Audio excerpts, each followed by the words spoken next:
Greetings, fellow charismatic robotic assassins. Tiki here, and welcome to the first installment of Tiki's Universe to cover the fifth and final season of Samurai Jack. And in case you guys don't know the story of Samurai Jack, Long ago in a distant land, I, Aku, the shape-shifting master of darkness, unleashed an unspeakable evil. But a foolish samurai warrior, wielding a magic sword, stepped forth to oppose me. Before the final blow was struck, I tore open a portal in time and flung him into the future, where my evil is law. Now the fool seeks to return to the past and undo the future that is Aku. that's right, folks. That's right. We are back. We got Jacob Weil with us, the master of all things cartoons here on the channel. How you doing, Jacob? Doing all right. Bro, Thank we you are for so having me. behind on Milo Murphy's Law, man. It's stressing me out. We'll get to it. Yeah, I'm sure we will. I'm sure we will. But of course, we also have Blue Dragon 5 with us. Dragon, this is of course a special show on your end. We're talking about Samurai Jack. We'll quickly, just for this first episode of season 5, folks, we'll quickly go over our thoughts on it, because this isn't really something we've talked about ever on the channel, I don't think, unless he kind of maybe popped up on a list or something somewhere along the line. But at last, so I got to admit to you guys, I grew up with comedy animation. And Dragon, you and I have had this conversation before. I think the metaphor I always break down is like, well, Dragon was watching Batman the Animated Series. I was watching Darkwing Duck. So when this came out, I was just on the precipice of, actually, I was like kind of obsessed with The Simpsons and South Park around the time that Samurai Jack came out. It was like I had kind of outgrown like classic Nickelodeon and Cartoon Network stuff. I was kind of into the more quote unquote adult stuff, ironically enough. And when this show came out, I was kind of like I like certain episodes, like the Scotsman episodes, of course. Everyone likes the Scotsman episode. But overall, it just kind of felt like a show where I always admired the visuals of it. I always did like the visuals and the mood of it. But I just, as a kid, I just never had the attention span for it. As an adult, I think the show's a masterpiece, and I think it's freaking obvious that it's a masterpiece. Just for me having developed the critical eye for animation that I have over the years, and to really see the genre develop and flourish, I think this show was a benchmark and a game changer looking back on it. Just the sense of atmosphere, the use of silence, the world building, the nonlinear storytelling. So it's definitely a show where I haven't seen nearly as much of it as I want to, but basically everything I've seen has been phenomenal, has been spectacular, and I really want to go through and kind of like fill in all the blanks. Much like Jack does, I want to go back to the past and actually watch Samurai Jack one day, and I'm sure I'll do that soon. But in the meantime, this first episode kicked a lot of ass, and I can't wait to talk about it. So, all right, who wants to go next? Jacob? Now I was actually around the time I was only probably about like 6 or 7 when the show came out, and I think obviously I didn't appreciate some of the finer aspects of it, but that's the beauty of this show. Like in the way it is, like obviously the original season, it could appeal to all kinds of demographics in a single swoop. It's like it was a show that like taught, and I was like masterclass in animation, sound design, action. Like where some episodes could be dark, dramatic, and eerie, others could be lighthearted and comedic. Like you could have a fairy episode based where like with giant flaming eyebrows. Right. And then watch me destroy this village full of innocent robots. I mean, just in this episode, they build up Aku so much. They hype him up, and then the only time we get to hear from him is in like the most casual business call. To be fair, we're not entirely sure if that's him. To be fair. All right, well, I'm just saying, like, I just think that's funny, Yeah. It's always been kind of part of Aku's charm that Aku is basically kind of like, a demigod mixed with Mojo Jojo, mixed with the boss from Office Space. Pretty much, yeah.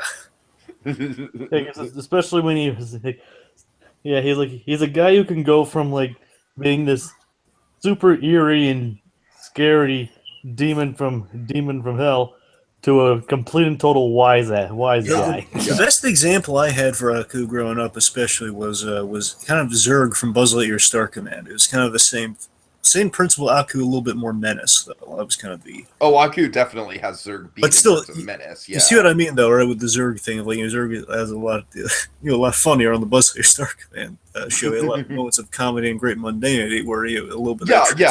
Sure. To Aku. Mm-hmm. Yeah. All right.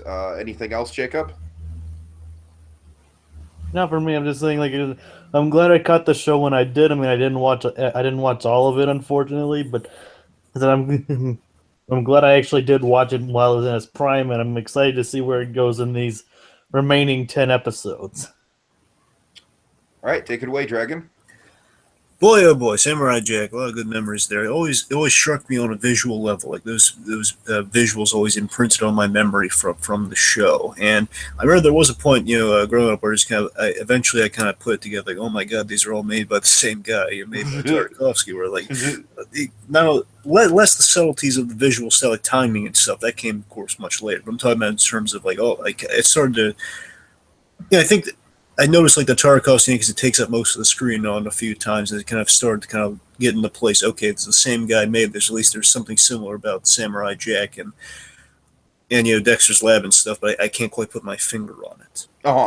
Right. And then of course it starts to fall in line as the years go by. But regardless, just in the moment, again, Samurai Jack, basically the idea of like from a visual level, this rectangular headed samurai warrior with kind of the white versus black. With Aku and Jack, again, has like a great simplicity to it. At the same time, Aku's a character who can he can shapeshift, he can do all this stuff, but he always I remember drawing these characters as I just love I love Aku could have these really he kind of basically the shoulders are kind of broad, but it has he kind of.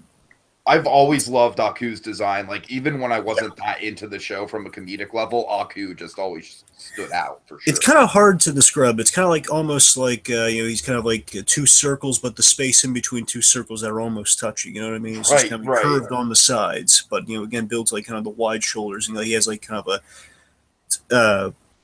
a skirty bottom almost, kind of like Zurg being the example of kind of it curves down to a cone, but it's like a dented cone. The point is, Aku's always had an interesting, of course, the memorable Mako performance, which years later in Avatar then put together. Oh my god, it's the same guy doing the voice. That's amazing. Oh god. But Samurai Jack always struck me on the level it's really out there. It's like a samurai in the future, and he's fighting robots, and it's like he's going it's kind of it's pretty much very.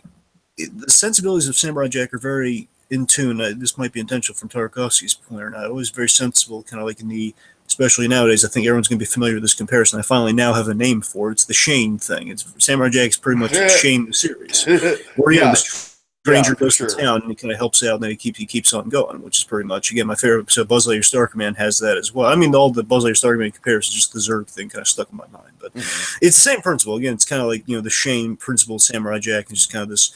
Kind of your Ronin warrior to be in the kind of the man Japanese. With the no name, like the Clint Eastwood. Yeah, but I'm just saying, fitting the Japanese sensibility, the proper term for kind of your Shane type guy, I want to say it's a Ronin. He's a samurai with no name. Yes, exactly. I think you are right, though, Dragon. I think Ronin is proper terminology. I hope. I'm pretty sure there's Ronin Kenshin, which is kind of a Ronin. It's kind of similar. Sure. Mm-hmm. Similar idea, but I point at Samurai Jack again. That Samurai Jack I got in the Ronin Kenshin, some other kind of these cool samurai types, kind of going around, kind of bringing justice to the lay of the land. Again, it's kind of like a Western, but it's kind of a Japanese Western. That's kind of where I got the I think that's why intrinsically I've always liked Samurai Jack. It's the idea of the samurai. It's kind of like it's Japanese cowboy.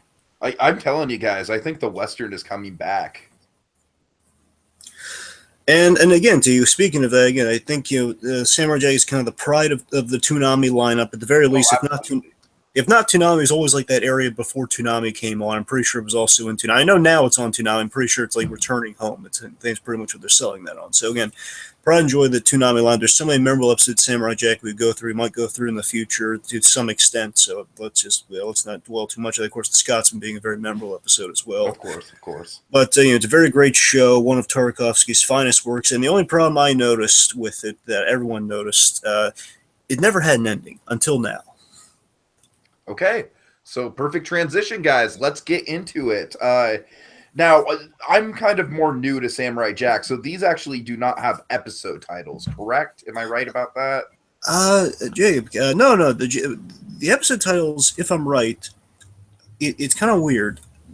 One of the famous things I remember at Samurai Jack is, in addition to that, they had like those Roman numerals on the side, like whenever you looked up the episodes, but at the same time, then they had like very simple tests, like Jack is this, Jack goes here. Oh, okay, right, yeah. So, do you guys have the name of this episode, or should I look it up? This episode is Roman numeral XCII or 92 from the conversion, because at first I thought it was 52, but no, it's actually 92, which is interesting.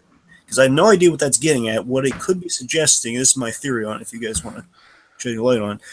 I think what it's saying is that Jack could have been between 38 and 42, because if it's 38 and 4 seasons go by, they'll put him at 42, and then 50 years go by, so he might be 92 years old. Oh, man. Okay. Yeah, I could see that. Jack always struck me to be in his mid-30s, so I mean, I'm just saying that to me makes the most sense. Otherwise, it might be 92. And we've got this weird sort of like non-aging thing going on, but of course, like everything in Samurai Jack, it's very like non-linear in how it came about. It's just Jack kind of just mentions like age has no effect on me anymore.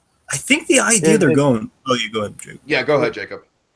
Like the descriptions, all the descriptions say it's because like it's like a side effect of time travel, and the fact that Aku closed all the time portals is the fact that he doesn't age anymore. Oh, really? Oh, that's I didn't know that he closed all the portals. Yeah. It's like according to the official description in the trailer video. It's like they said, it's just like a side effect of time travel and potential of all the time portals being closed, as far as I can tell. That's interesting. It's interesting. I kind of read it as like not in the literal sense of why he doesn't age. I read it in terms of you're not having age because he's plucked from a different time, so he's just kind of he can't really age in a time period he's not existing in. You know what I mean? Kind of like a vague time travel logic. Well, what I like about this show is that it does give like official answers, like Jacob just pointed out, but there's also so much that you can kind of speculate on, and like kind of like the nitty gritty of the details of the world building are kind of left for interpretation. Yeah, because it's like he's a living time anomaly in a way. That's kind of pseudo science I kind of looked at as. But yeah, the whole time portal thing makes a lot more sense. Of okay, well, the time portal closed, that means he can't quite return to that natural aging process. Perhaps plus it's time travel. It's in this like fictional setting, so it doesn't. Yeah, it's not really. Mm-hmm. We can play loosey goosey with it. Okay, so what do you guys think of the first appearance of Jack coming back? Because he's back and he's Samurai Jack. My God, the opening was amazing, wasn't it? It really was. I mean, it hooks you right away. Like even someone like me who's only seen like maybe 10 episodes of the show total, I was just like right on board with it. I was like, okay, this is like Powerpuff Girls 2016. Take note. This is how you do a reboot. So let me tell you this, Tiggy. It's not a reboot. This isn't a reboot, Tiggy. It's a continuation. Okay, I know, Jacob, but it's it is kind of a fresher. It's still differentiating. Yeah, I mean, it's something that's coming back after a reboot, but it's mostly a soft reboot, I would say. I mean, I know it is a continuation, but I don't want to get into the semantics of it. But regardless, it's a beloved show that's coming back from after a long time, and this is doing it so much better than Powerpuff Girls is. But speaking of continuing the originals for a moment, I want to highlight something that Tegan might not be privy to. This I think is really pertinent to point up. Is that the bring up is that I love how strategically in this first episode, I don't know if it's going to be throughout the rest of it. I know at the very least strategically in this first episode, Tarkovsky is doing, he directed this one, is that he's easing us back into the world of Samurai Jack with this opening. It's a classic setup. This is like classically what you see in the series, Tegan, in this opening. We have some nice folks of an interesting design, you know, like calling this electrical kind of transcribing thought, kind of they kind of translate their thoughts via Like electrical each one of these impulse. designs is usually different, right? Like from episode to Yeah, episode. it's like various different races of people. Rarely will you see okay. kind of the same kind of not alien necessarily, but you know, I'm just saying it's like, never really define it because we're still on Earth, I believe, just like a whole bunch of futuristic races and designs, and sometimes people. Most of the time, another species of some variety. Also, robot, a lot of robot. So. So again, we have the same premise again, kind of our Shane-like premise here. Classically, you know, it's some nice folks of differing species are being terrorized by Aku's minions, most notably and most famously the giant robotic kind of scarab bug things. Oh yeah. I call what I like about the opening is that it immediately lets it like, yep, this is going to be TV-14 right away. Yep. So let's. From the opening sequence, it doesn't hold any punches. Like, this is going to be more brutal, more violent, more everything. And Jack has a freaking motorcycle. And a beard man. Yeah, and I love the fact. Of course, the trailers kind of ruin this, but it doesn't matter. It's I know. It's still a good reveal, though, in the context of the episode. It's really cool. Now, of course, what I love about Jack's design, I love the fact that he now kind of has samurai armor because we've never seen it, except once in the first episode, he had kind of this armor thing going on. But we see him actually with like legit samurai, futuristic samurai armor, which is awesome. This episode is like Mad Max meets Kubo and the Two Strings. In a way, I kind of see it. Yeah, except it actually tells a story. Yeah. Wait, what? Is that an attack on Mad Max or Kubo and the Two Strings? Kubo. What? Oh, come on. What? Just that. It's a joke, guys. Calm down. Anyway, let's see. What was I getting at? Oh yeah, samurai armors are really, really cool. And the motorcycle thing, it goes to the reveal of like the mask, because like many samurai armors, at least the illustrate like artistically when we tell the story of the samurai, they have they had mask on, at least kind of shogun-esque mask, because shoguns are the masters of the samurais, if I'm remembering that correctly. The point is like that's why he's wearing that mask, which I read as like a little beard on the mask. It comes at the bottom of like kind of the tiger-looking mask. Is that it? I think it intentionally might look like a hangman's noose because Jack's just kind of checked out almost. Like he just feels so emotionally defeated. I think they might. I'm reading into that. Bear in mind. I'm just saying I kind of read that the color of that thing as like it's a rope but under the mask. Sure. It's not actually a rope. I'm just saying it's painted like it could be like a hangman's noose. Maybe it almost looks like a demon in a way.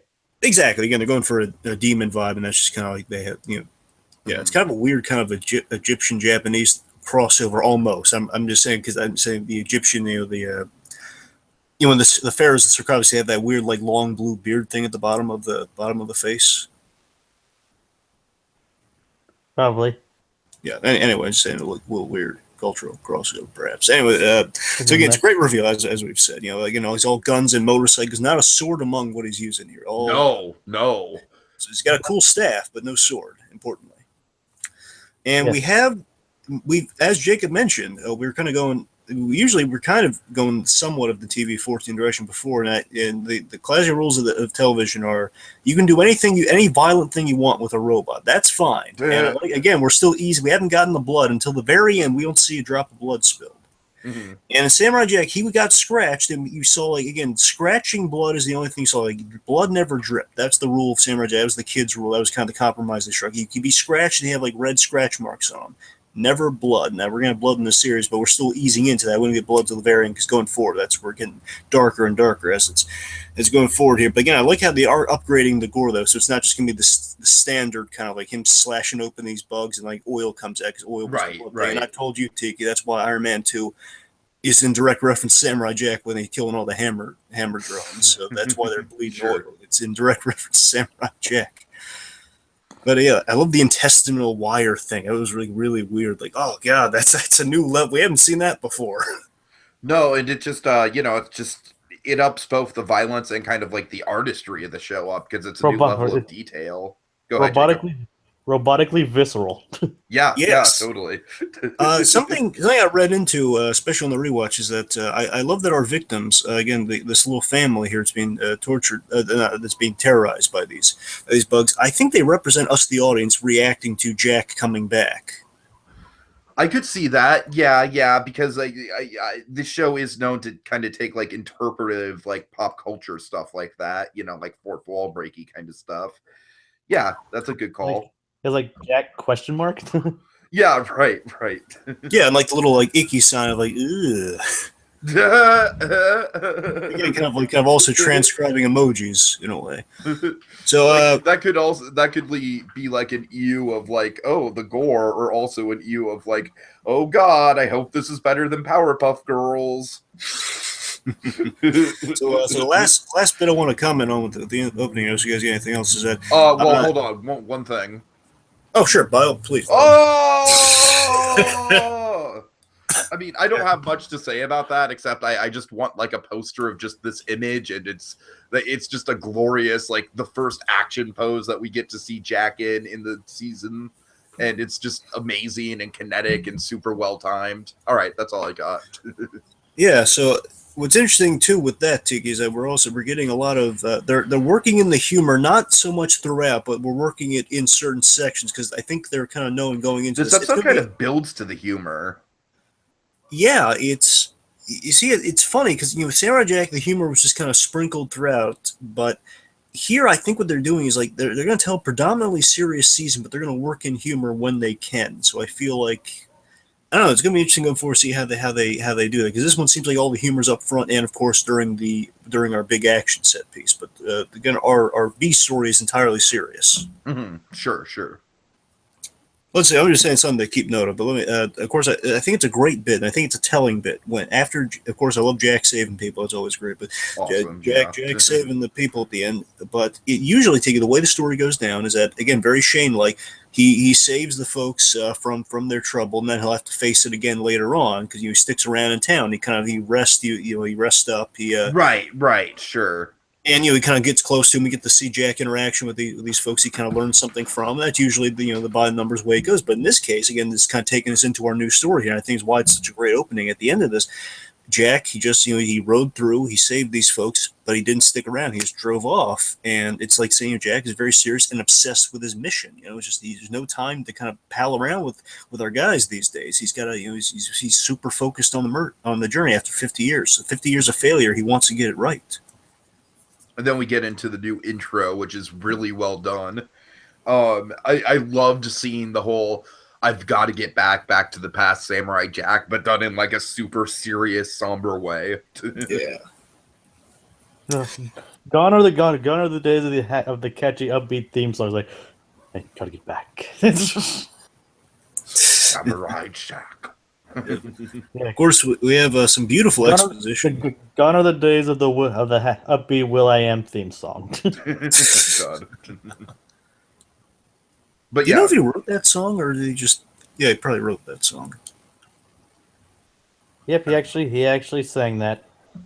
Oh, that's cool. I didn't know I know he's involved in music. Okay, it makes it's great. It's awesome. We notice it's actually still using the end credits, which was a nice touch. I know. Oh, I lost my mind when that happened. Because like, yes, they even brought that back. Yeah, they brought it back. They're giving back. So, speaking of, this is interesting. I really love the we had some exposition by Jack, and this kind of stuff we need to get, especially in the first episode. But it was done through such beautiful shots, and we got like a little tease of Aku, which it wasn't expecting. Jack in the snow kind of breathes the fog or the cold air. Right. And we see the little little homage to the old school Aku. And again, we're very sparse in Aku, and I think that might be for a few reasons, which I'll get into later. Okay. No, I definitely think that just kind of is meant to symbolize that Aku obviously is like at the forefront of his mind and still haunts him, and we're going to get more into how he's haunted by his past. Yeah, he's everywhere, basically. Yes. And of course, we have the past, present, future shot from the trailer, which looks amazing. Still, the hair, the wind blowing through the hair, because he doesn't do the hair up in the bun anymore. And we're going to see there's more of a reason for it now, but even then, he was going down the path of again, I don't have time to be the honorable samurai anymore. Right. Okay, so oh boy, let's I love talk the way I love about the trees. I love the way the trees are. I love the way the trees are painted in those scenes, though. yes. Jack silhouetted looks great in all those shots. Mhm. Just of course. I But mean, then after that, the show's just a tapestry all the way around. Go ahead, Jacob. I'm sorry. but then after the opening sequence, we get like this season's first foray into more disturbing content. Oh, so jaw Oh dropping boy. for me. This scene. Oh my god, I lost my mind when I was watching this. Like, my hand was over my mouth. Like, like, oh, this is my favorite idea. We knew that these were going to be these people were going to be seen, that we just didn't know like how like disturbing it was going to be, and somehow the fact that these Aku worshippers in silhouette is even more disturbing Because than it actually seeing intimates what's going on.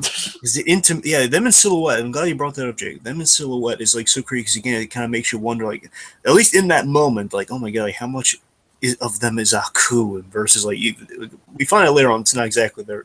We're still a little unclear, like who the father might be necessarily, like how involved Aku may be in this. They at least worship him. That's all we know. I know, and that's eerie in itself. But let me tell you, guys, my favorite idea that's kind of put forward in this scene. Here's my favorite idea with this kind of new season of Jack is that I am fascinated by the idea that after 50 years, Jack and Aku have switched how they operate in the future.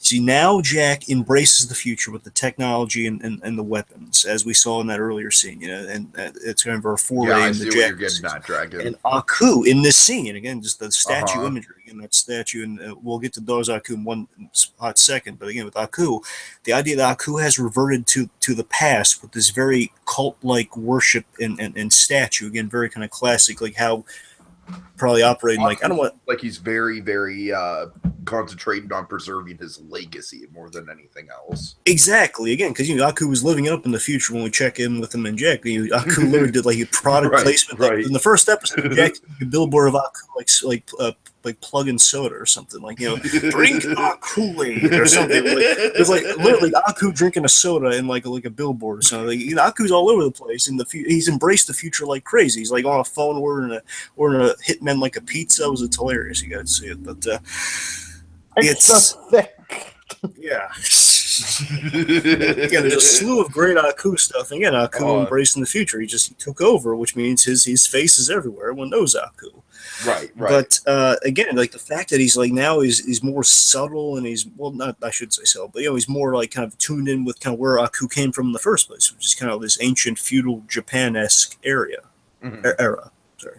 So guys, I love these. That statue to me said it all. I was like going, oh my god, it's the perfect juxtaposition from what we saw with Jack to where we're checking in with Aku. Absolutely. And so speaking of just where we're checking in with Aku, let's talk about the creepy Daughters of Aku sequence. So again, it's jaw-droppingly twisted. I question how much visually, like I said, it's just a tapestry. It just works with your imagination. And like I said, it's the effect of the silhouette the silhouette has on you. Like, so like, yes.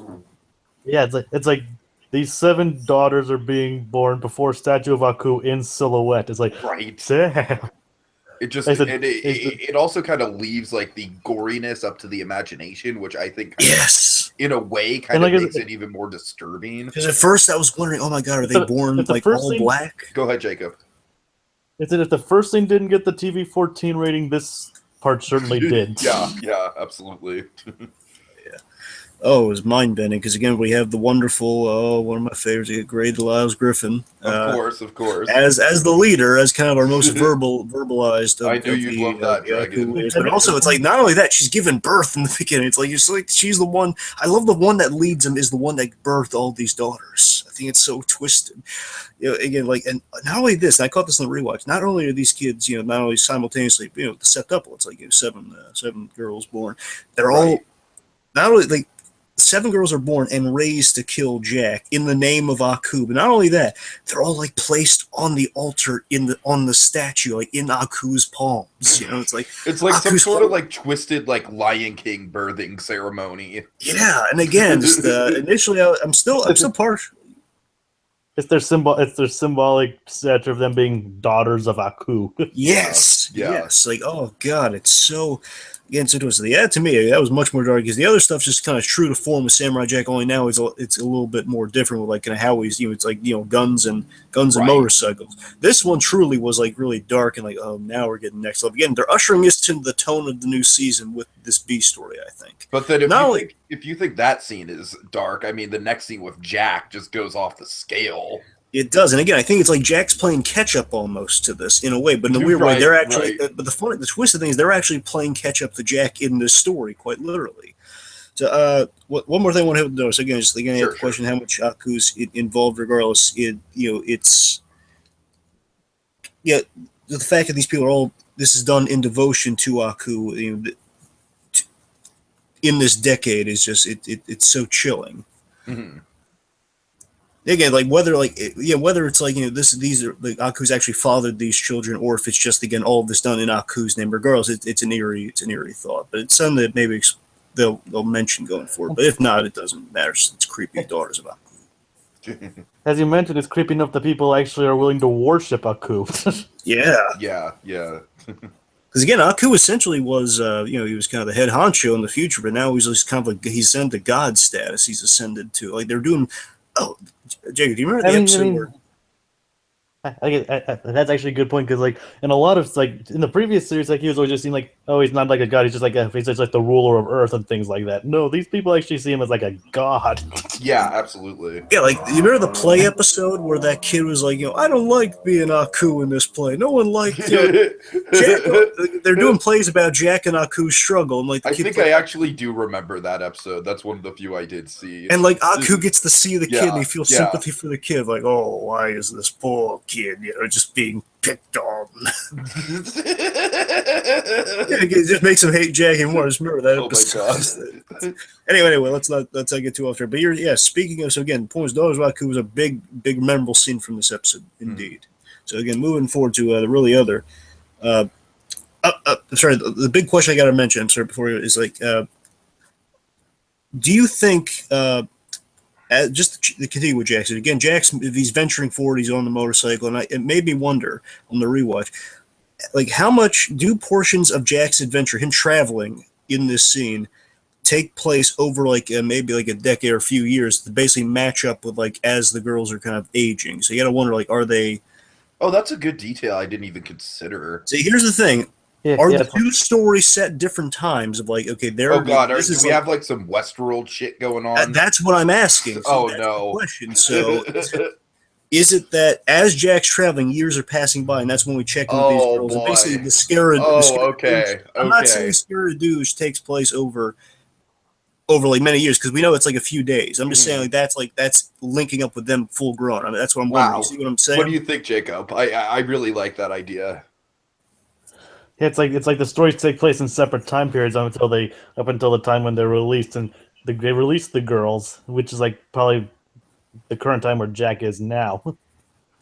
And that's fair, but I'm just saying the fact that Jack doesn't age, because again, because Jack doesn't age, we don't know. I mean, it could be like they're born while Jack saved that family, and then just Jack did all God knows how many other adventures while they're growing up. He's driving again, and before he sees the village explode, that could all be them being cut into that. Mm-hmm.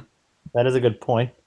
Or again, the straightforward way, but again, it's the Westworld way. If that's the way they're going with this, it's totally Westworld. Yeah, the girls are the B story that links up at the end to where Jack is now.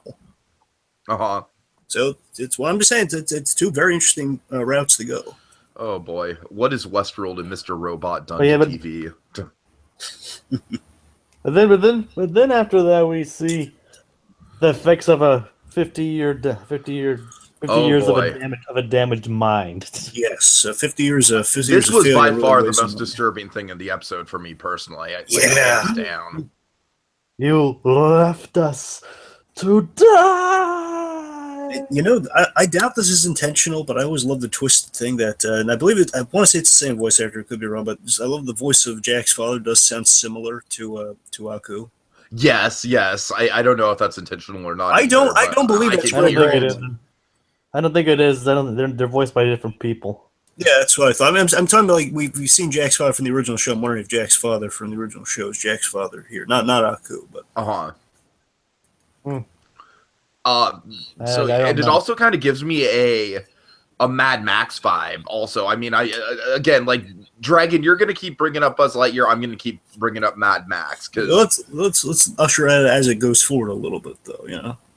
okay, but I'm just saying, like with the Mad Max stuff, that's absolutely something that Tom Hardy in particular is experiencing in Fury Road. You know, just these flashbacks and these visions. Like, you let me die, Max. You didn't save us, Max. You were supposed to save us.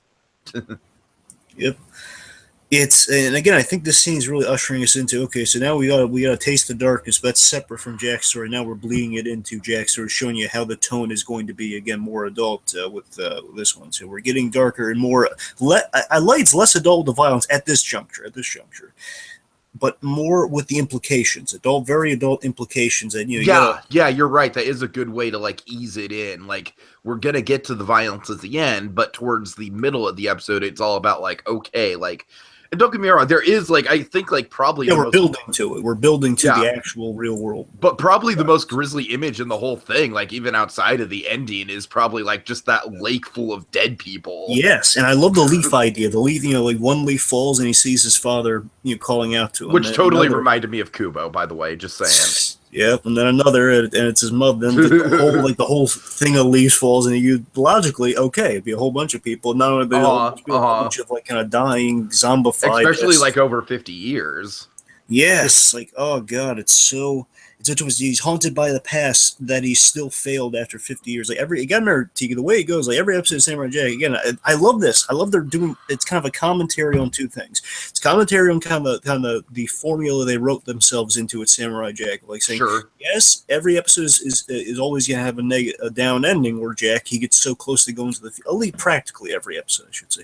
He gets so close to going to the future, then like the portal or whatever element that can get him back in time, he slips right out of his finger. So again, Jack is a character who constantly fails. There's commentary on that. At the same time, I think there might be a little bit of a meta commentary on, hey, all this time's gone by and you still haven't gotten an ending. So it's kind of a commentary on the cancellation by the fans in that scene. I can see that. You said you'd save us, Jack. It wasn't actually like a cancellation. It was like, actually, I watched the live Q&A and everything before the show. It was what did they say? It was more of a, like it was like he decided to end it because he had no idea how to end it back then. Yeah, I'm sorry. Yeah. I'm very glad you pointed that out, Jay. Because I before I wrote that in my notes, I was just wondering the whole. Plus Clone Wars was. Plus, he started beginning to work on Clone Wars, and that was going to take up more of his time. So Samurai Jack wouldn't have been able to. He wouldn't have been able to time. It is just kind of weird to have an abrupt ending, though, right? That's true. Yeah, I'm just saying, like, if you had the power to end, it's kind of, I didn't know, like, if, like, the network, if they kind of get lost in the shuffle or something, but no, he decided to move on to other things. I mean, I get it. It's a big story to end. I get that. Mm-hmm. And from what I understand, Tarkovsky, the one thing I did hear about, basically before this project came about, there was the whole trying to get Jack made into a movie, like a full-length animated movie to kind of end it. And that just got a lot of, financially couldn't get the traction needed and stuff like that. Basically couldn't get it off the ground, but he tried, and eventually we got this, which again might have been more strategic play. But oh yeah, I think in the long run, especially with the rating that we have for this now, it was of benefit to go in this direction for the fans, because this is like, yeah, we've grown up with them, so now we can handle more adult stuff. Dragon, dare I say this might be the Batman Mask of the Phantasm of Samurai Jack? Well, I think the better comparison, of course, would be Dark Knight Returns for Samurai Jack. All right. I mean, I can't say it's necessarily. We've only in the first episode, but it's excellent. But it's. I'm just saying again. I think directly again. It's like the whole season is essentially 50. A lot of times past. It's Dark Knight Returns with Samurai Jack, and this scene actually is very much like. This scene and the next one especially are very Dark Knight Returns-esque, where he's kind of haunted by his past and like kind of stuff that's going on. He feels just kind of wallowing in it. Oh, by the way, we see the effects of a man whose mind has been damaged by 50 years of failure, where his psyche is slowly becoming his own worst enemy. Yes. Let me ask you guys this, and I want to get your opinion on this because it's another one kind of like the do the daughters match up kind of thing.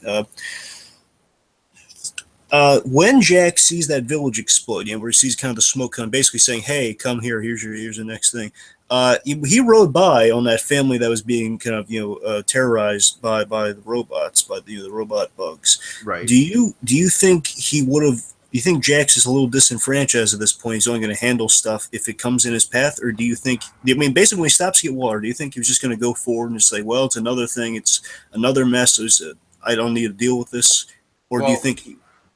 I'm glad you pointed that out in the first place, because that is one of the things I noticed just in terms of the ambiguity of the storytelling in general, Dragon. I think we're just meant to ask those questions. I don't necessarily think there's an answer to it either way. I think, I think, of course, we want to think that Jack would help those people. But at the end of the day, I think cutting away is very strategic, because it's almost like a painting, right? Like, it almost has the same effect of looking at a painting of like a world-weary samurai who's been at this for so long, and yet there's some terrible thing going on in the background. And does he have the strength to muster up to do anything about it, or is he going to quietly walk away into the shadows? I don't know. There's a really artistic thing to that for me, Dragon, and the ambiguity of that. Yeah. Again, they basically made it so Jack's not exactly our clear-cut hero these days. Again, it's kind of the symbol of the sword being gone. He's kind of lost his way a little. I do love the sword, yeah. He's not a bad guy by any stretch, but I'm just saying he's not exactly. He's more almost like a more gray, interesting character now. Yeah, totally. Not that he wasn't cool before. I'm just saying, again, he's more in the lines of the Western white hat. Well, I think before he was kind of more cool, and now he's more just very, very multi-layered and, world-weary. They're examining the flaws they put forward but never addressed, and now we're addressing it, which I think is a really cool move. Anyway, so he sees the leaf thing very haunting. Oh, yeah. Let's see. So, Jack we're more in Jack's head than we were as Jack with the hero, which essentially is kind of what we just said. More like kind of the flawed, or the man's versus the hero's head. And the scariest part is, as shown during the fight with Scaramouche, these things can happen anywhere at any time.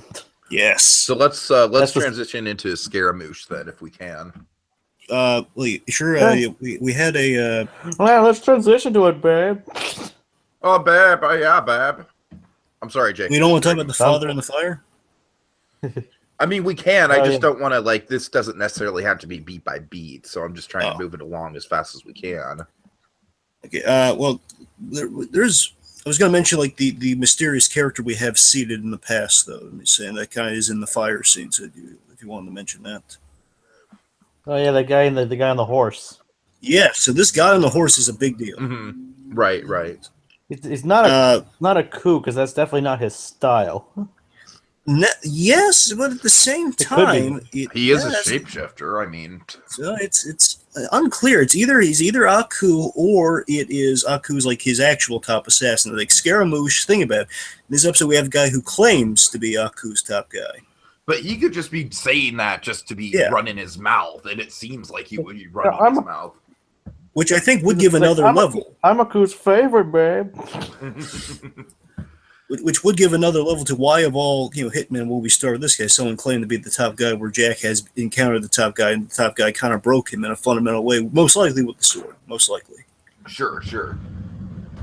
Also, the one last pertinent thing I guess to mention before we move on. Again, the fire scene's really creepy. Again, his father's crucified in the fire, which is really eerie. And it's really well directed. The imagery of the crucifixes and the uppercase T's and that, those shapes and the smoke and that and stuff like that. Yeah. You've forgotten your purpose. Oh God. He mentions the way home was destroyed, which definitely confirms what Jacob was saying. So again, more specifically, what we haven't learned in the show yet is that all the portals were closed. But again, the way home is destroyed. That's why Jack he's right now.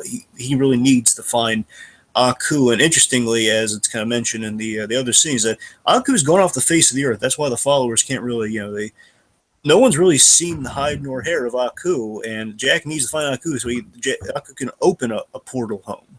Mm-hmm.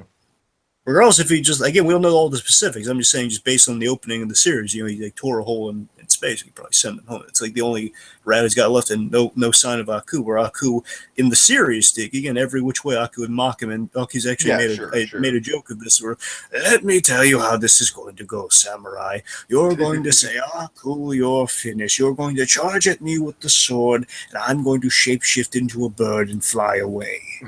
And say, next time, Samurai. And that's how it's going to go. And that's so exactly. Yeah, you're absolutely right. Like, that's one of the things that does make this, like, even though it's a continuation of the original show, I do think stuff like that does kind of qualify this as a soft reboot, because it very much is taking, like, the fundamental elements of the show but twisting them on their head, where instead of having Aku as this kind of, like, almost like evil Bugs Bunny type of character mocking our hero, you know, he's just kind of an idea more than anything else. Before we get to the wonderfulness that is Scaramouche, one more, not in this scene, but you want to talk about Ashi? Yeah, we learn a lot about Ashi. I think Ashi is going to be really important going forward. The training of the daughters of Aku. You want to talk about that a little? Yeah, I guess. So we're really building up Ashi. It seems like the girl with the pointed up hair, the one, the center in the photo there. Tiki, the screen is locked, right? It seems like she's going to be like the leader of the daughters. Yeah, the screen's locked, Dragon. Yeah. Good. Just want to make sure. But yes, yes, Jacob. I think you're absolutely on the money. I think Ashi is going to be a leader because we build her up. You know, she's kind of the sympathetic lead of the. I love this, by the way. So it's such a dark. I don't know if it's intentional. Can we just talk about like how brutal their training is? I mean, like, these are children, for crying out loud, being put off through all this. We have that wonderful bit where Ashi kind of wanders off, sees like a little glimpse of light in this dark kind of cave, and she says, and so twisting and great. Great allows Griffin at her finest, folks, where she says, "Look, yes, child, look at the bountiful land that Aku's provided. Remember, the samurai threatens that, and that's why every second of every day we must, They not only are they worshiping him, they're turning him to this like savior. like he created this beautiful world for you, and the samurai is destroying it." Which, in a twisted way, is somewhat true in that he created this future that everyone lived in, but now has been in ruins so many times you don't know. Like, right. It's just ruins on top of ruins. Yeah, because I mean now it's just spacious. Like I can't see any cities anymore, so it's kind of hard to use. The Aku built like these cities and everything, but now you're not entirely sure. It's like you gotta assume like they fell into ruin, as we saw in Jack going around every which way. Mm-hmm. So let's see. All right. So again, Ashi, I think, is most interesting of these daughters because she's failed the most and she's worked the hardest. Because again, like you have the lead, kind of the leader of the well, not the leader, the mother. We have the mother's kind of like crunching the pole on her finger, trying to get her to fall. Like there's no room for weakness, and she gets out of that weakness. So presumably, she's the bone crunching, and it makes me cringe. I know. It's just the thing makes me cringe, like seeing her in silhouette because it was so dark. They couldn't. I guess they couldn't just get away with it unless it was in silhouette. The huge kind of trainer. I don't know what to call it. I wish I knew a name for what these things are, but and their feelings about the whole thing can be summed up with the line, "There's no room for weakness with Aku." And basically, we see this large kind of trainer is punching this little girl over and over again, which again earns that TV 14.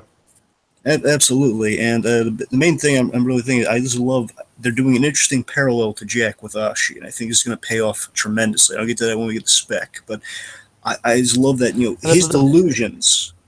And here's the creepy thing though, we never actually see the High Priestess's face. I know, yeah, that's the creepy thing. Like, the High Priestess, is that an official name for her? Did you just? That's what she's credited. That's what she's credited as in the credits. Cool. We finally have something to address her by High Priestess. All right, I like it. So, High Priestess of the cult of Aku, essentially. I love that, Ashi, she's representative. The High Priestess organization is all representative of Jack's delusions. Of like, basically, it's actualizing Jack's motivation. It's kind of actualizing like the whole the guilt that his father is laying on him. But what if the guilt was actually someone saying that to someone? That's essentially what's driving the cult here of like, yeah, you get moving, get doing stuff. Essentially it's motivating the cult here is what Jack is being too hard on himself, and this cult's actually being way too hard on everyone. Right. And it's again, it's in this scene. Of course, it was implied that Aku's been gone, and he hopes that I think they hope Jack's death will bring Aku back. I'm convinced that's what they're convinced of. That's why they're really pushing for let's seek out the samurai and kill him. Because it's not actually confirmed that Aku has anything to do with this. They could just be like crazy worshippers for all we know. Exactly. Like they're just trying to. Basically, it just seems like they're trying to earn his favor or something. Yeah.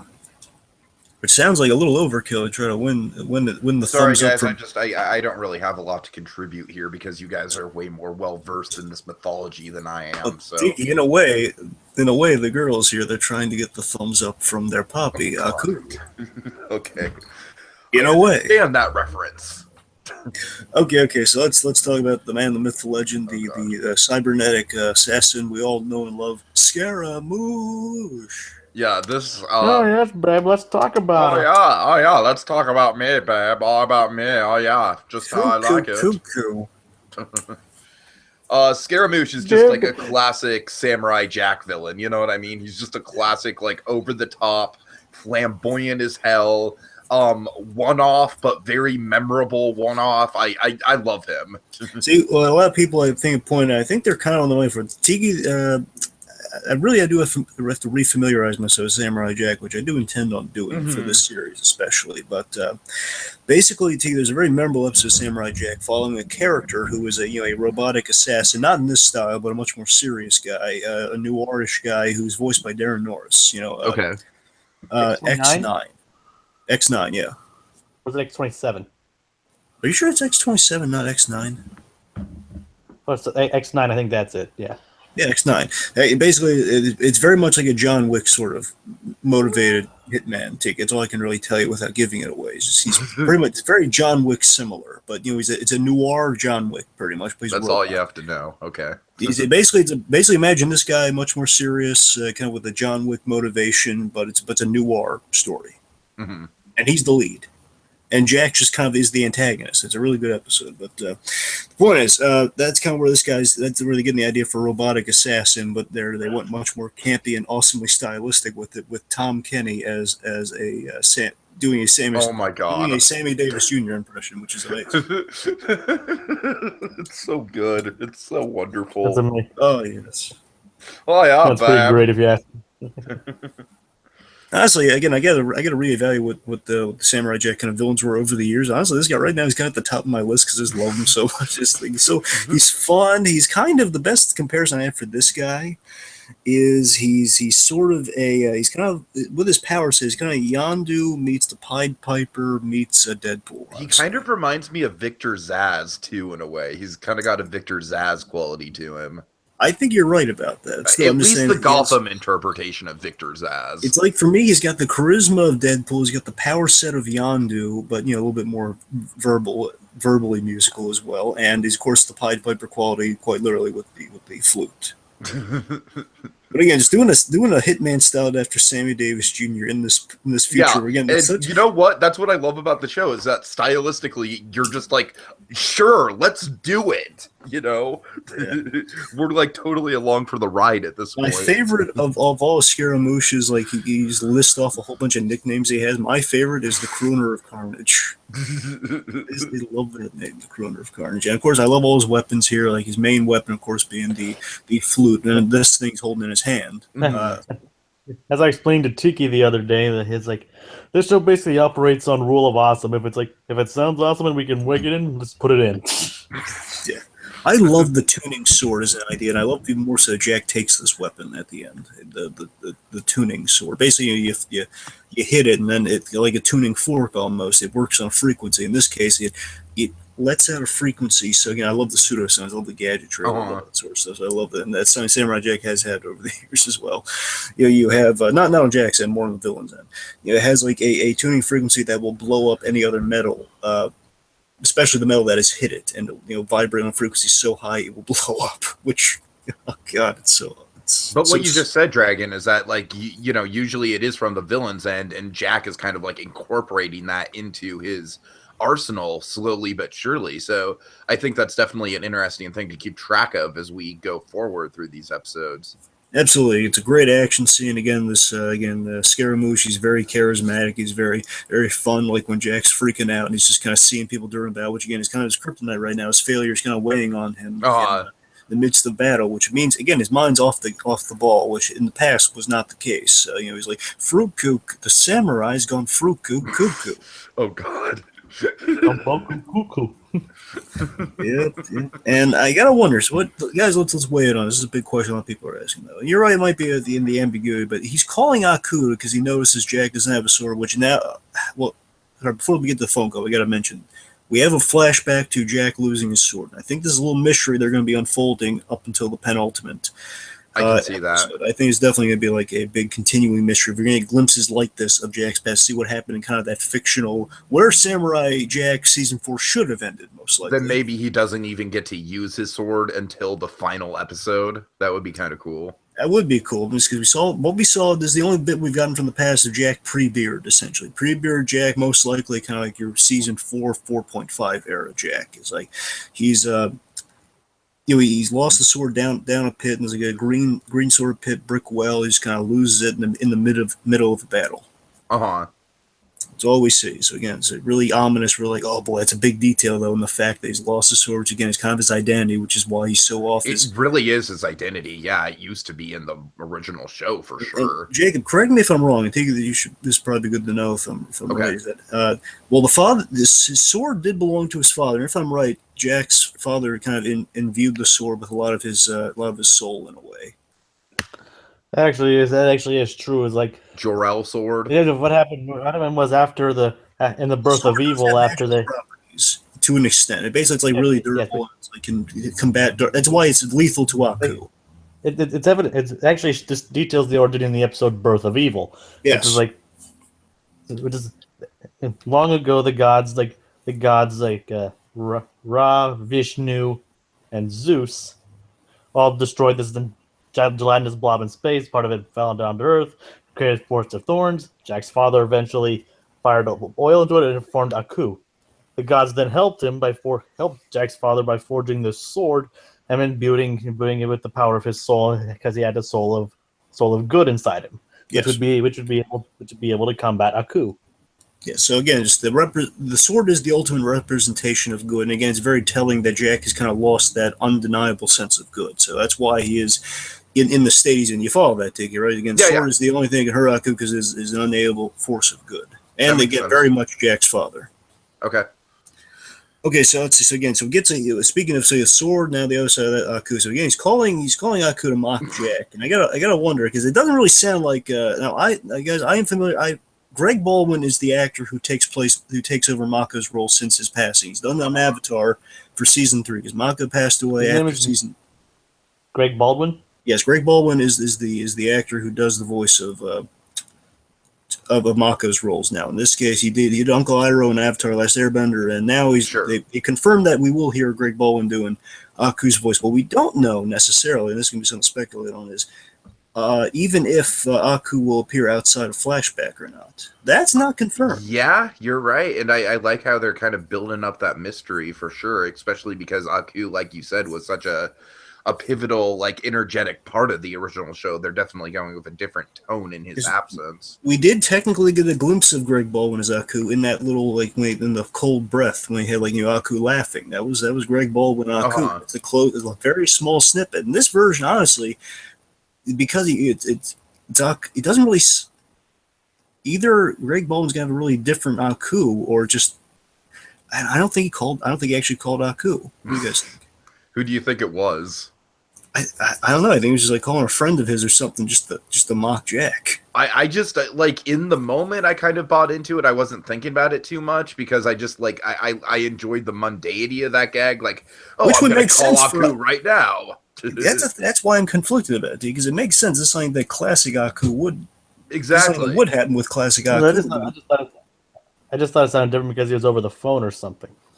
Yeah, that's a thing. Yeah, I mean, that's true too. You're right. I'm just saying, it sounds like awfully different. Not even like the Greg Baldwin Aku. So it's kind of still hard for me to kind of accept if that's Aku or not. So even Tartakovsky has admitted, like, it's like we found someone who does a good one, but like I said, admittedly, no one can replace Mako. Mm-hmm. Yeah, yeah. Again, I think you guys hit on that. It's mostly like if it's Screwball, I think it's just not as funny as because it's over the phone. That might be kind of the point of like no one sounds like how they truly sound over the phone. Mm-hmm. So I'm just saying something to consider that maybe it wasn't the actual Aku, but again, moving forward, I guess we'll hear it when we actually hear Aku, see how it measures up. So if it's consistent with the thing. Anyway, I don't mean to dwell. I'm just saying it's like some again, it's a little mystery element. Yeah. Let's see. So it's sad to see Scaramouche go, but by the way, he was defeated awesomely by how Jack kind of held his little. You'll see in the picture here. Jack is holding this little kind of combating The dagger token sword. Yeah. Well, yeah, and like he holds it like he uses it like a grenade against Scaramouche. Uh-huh. It vibrates, and as after it hit the tuning sword, he just throws that at his face and it blows up his head, so like his throat's all screwed up, so he can't sing or talk anymore. Oh, baby, I need my singing voice, babe. But I always love the fact that after the flute break, he's like, oh, no. He's with his mouth again. This is the Deadpool.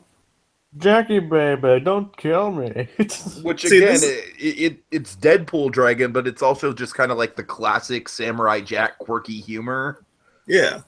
Again, it's like the most. Again, that's a great thing. Samurai Jack had so many great mercenaries and assassins to work with, but this one, again, after all, he's so talkative and so counter opposite of Jack. And Jack, of course, in this episode, he's not really that vocal except when he does the exposition at the beginning and pleading with his father here and there, but. He's of course classically Jack, very very stoic, very silent guy. And of course, the counter opposite would be this talkative Deadpool-esque character, who's just like blathering on as they can't defeat him unless you crunch the throat. Which, thanks to that little tuning thing he did. And then, of course, Jack takes tuning thing. And unfortunately, Scaramouche meets an end. Classic Samurai Jack style, with he bleeds like crazy, but he bleeds oil. Oil.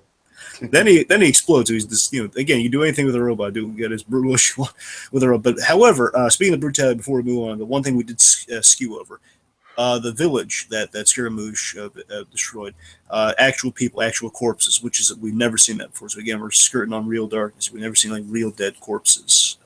Samurai Jack. Sure. So that's a chilling image. And again, like him saying, "Oh, I did this days ago."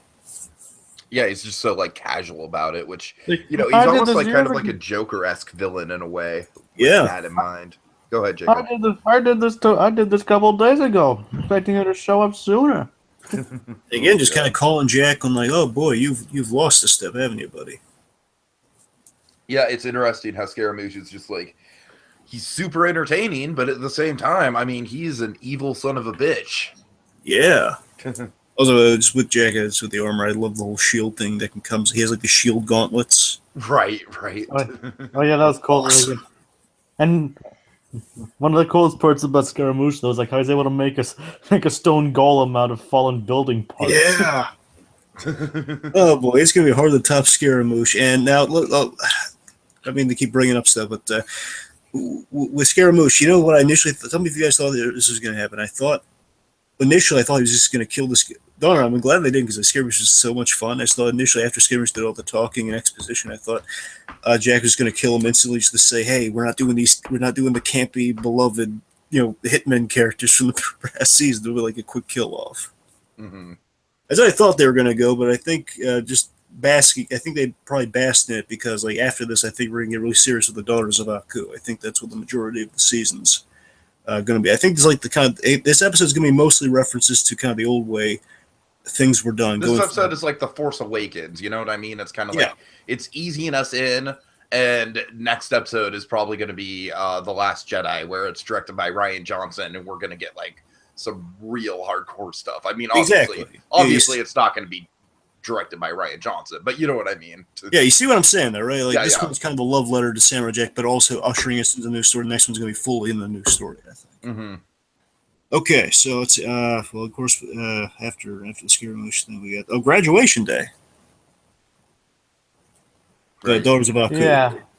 The first instance of actual blood spatter we actually see in the series. And again, this is like I love how we're ushering into that, like through this, like again, the first thing of blood when there are arrows right through the eyes, which is gruesome, and Ashi firing a lot of those arrows. Yeah, it's like she grabbed the arrow as it was being fired, then shoved it into her eye. And I was like, damn. Yeah. And again, it's like, go kill the samurai. Oh, great! It was. Well, how great! How chilling and awesome. And I love the logic of the mask. By the way, did you guys like that? We have this great line where it's like, together you are, you're seven. Individually, you're seven, but together you're one. You're one serving one purpose, one goal. Basically, the mask represents you're seven people, but you're all in the service of one idea. That's a cool rationale for like a unified mask, I thought. Mm-hmm. And of course, when they brought back the enemy, the whole like after that huge mob, like go kill the samurai, they're charging, and then the whole like samurai. Oh, it's great. Okay, so I guess you want to end with some spec then. I'm glad they kept the classic ending too. Yes, it was like that was like the big nostalgia for me. That was the huge nostalgia fest for me at the very end. Like, yeah. Yeah, speculation. Right. Yeah, Jacob, you guys got any speculation you want to get out first? Well, I mean, I think most of my speculation has kind of been already brought up throughout the course of the show. Like, I'm interested in the timelines. I'm definitely interested in how he lost his sword, if he's going to get his sword back. Dragon, I like how you and I are kind of thinking that as time progresses, he'll get more cybernetic, and I love the Aku being in the past, Jack being in the future thing that we're playing on. That's a really good parallel. And the Daughters of Aku, I don't know. I don't really have as much of a read on them as you guys seem to have. To me, they're just kind of like a really cool kind of concept. But, you know, I'm sure it'll pan out in a really interesting way. And, you know, like we said, this is definitely a good step forward. And I'm sure there will be a lot of interesting twists and turns to come. Okay. I mean, from the looks of things, we're probably not going to get as many villains as fabulous as Scaramouche. They can't top me, babe.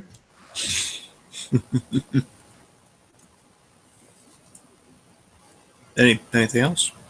I got nothing. Sorry. No. Okay. I was asking Jacob if he had anything else, but okay. So first and foremost, I hope Aku is actually still around and not kind of a Mandarin-esque, he's been gone or he's been dead. But I do have a theory if they go that route. I'm just saying, part of me really hopes that we actually get Aku. I still want to be around. I hope so too. By all means, I do hope we get him. I mean, as interesting as this direction is, it's, Again, the only thing that fills me hope is have a cast. I hope he's more than just a background threat in this season. Right. Well, yeah, I hope at least a couple appearances. I mean, they are kind of going for the Netflix vibe here. We're telling like a really good narrative and we're building it to have like a Kingpin-esque reveal for Aku. Who knows? A long time reveal. Mm-hmm. So let's see. Here's something I do know one detail going forward. I don't know when this is going to happen, but they said just in talking about. I read this in an interview somewhere that.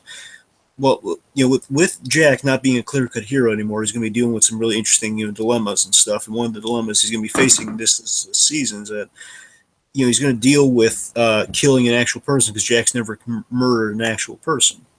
It's always just been bugs and robots and stuff like that. Yeah, robots and everything. So it's always been kind of an easy out. So this season, here's my big theory. So I think, we know Jack's going to be dealing with the ramifications of killing a person. I think that person's going to be Ashi. Or at least one of the other daughters. No, yeah. I mean, it would make the most sense if it was Yashi, just from a storytelling point of view. Yeah, I mean, you're right, Jay. It could be. From the storytelling standpoint, I think Ashi would be like the last one to die. Or no, that's a fair point. That's a fair point. Yeah, you do raise. I mean, think about it. She's the only one whose name we actually know. Right. Well, that's my point, though. I think that would be like one of those, like, okay, so we know Ashi, we know basically we kind of understand where Ashi's coming from, and then that's like. I think you both could be right. And that'd be the one that Jack kills. Like, oh no, Jack! If you only knew the backstory, no. And that would make the Jack killing her make. I'm saying, like, we know at some point, like in the baseline trailer, they're gonna be unmasked and stuff. I think this one might die in his arms or something. That just basically kill her in self-defense, and it'll be like a whole. Like, her unmasked is going to realize, oh my god, again, I think it's a way on the fact that someone we the audience somewhat know, again, kind of the leader of these daughters, and the fact that'll be like I think Ashi's going to be one to say, just without dwelling on it too much. I have a strong suspicion Oscar's gonna be one because that's the one that's gonna have the most gravity. It'll be like kind of maybe halfway through or something. So going forward, it's just gonna get more and more brutal. Mhm. Okay, let's see. I think we're gonna get detail each episode until the final stretch, like maybe final 2 or 3 episodes. Because what is it, only going to be 10 episodes this season, right? Yep. Looks like 10, yeah. Yeah. It's technically considered to be a limited series. Yes. So because of that, I think we're going to get detail of Jack's past up until like for all we know, episode 7 could be like a whole one like showing the past, and then we intercut with the presents here and there of like what's going on with Jack, perhaps. Mm-hmm. Yeah, basically we get the details of what happened when that he lost the sword and everything, and I think the majority of what that flashback will be, that main flashback of like where it all went off the rails for Jack, is going to be that horse riding warrior. I think, and regardless, I think whenever we see that guy in the past, which I think he's going to be the reason for losing the sword, which is why he's haunting Jack, particularly in the hallucinations. I think this guy is going to be our climax. Maybe, honestly, he could might outdo Aku, possibly. Could be like a Logan style situation at the end there. Quite possibly. And here's what I'm saying. This feeds into my theory if Aku is more of the Mandarin route. Now let's say he's still around though. Let's say he's around, but let's say we do something a little unexpected with Aku. Let's say, what if Aku is what if Aku's sort of an epilogue? What if like he factors into it at the end, but more so, he's been searching for Aku all this time for these 50 years. He's failed so many times getting Aku. It's always been about like he mocks him, ha. Gets away again. We've done that rinse and repeat. And this guy, of course, was like the most challenging assassin that really kind of wrecked Jack. And that was like Aku's like last act, gloating over him while this guy was going to town on Jack. Was that he closed little portals, kind of the ultimate insult to Jack, and like, hey, your little goal you're never going to achieve. And let's say years later, the fact that Aku's not around. What if Aku being evil has. Basically, Aku being the big evil pillar, being kind of ascended to this godlike status of being worshipped and everything, being known as this evil entity that brought about this future and just kind of has brought about the world the way it is, and has inspired such evil again, like cult leaders do, and especially with the daughters of Aku and like the high priestess and everything. What if such evil in the world has weakened Aku, and like now it's like there's so much evil to combat because he's a representation of evil. What if there's so much more evil in the world now? He's in such a weakened state. What if it's like a weird thing in the end where he kind of regrets what he's done to Jack? And what if he sends him home as like a peace offering in the end? Works, I guess. Nope, no thoughts. Diggy, hey. I'm honestly kind of exhausted, man. Oh. Well, I think it's a way it could go, just the... Man, it's just, I couldn't even follow that, man. It was so long-winded. I'm sorry. All right.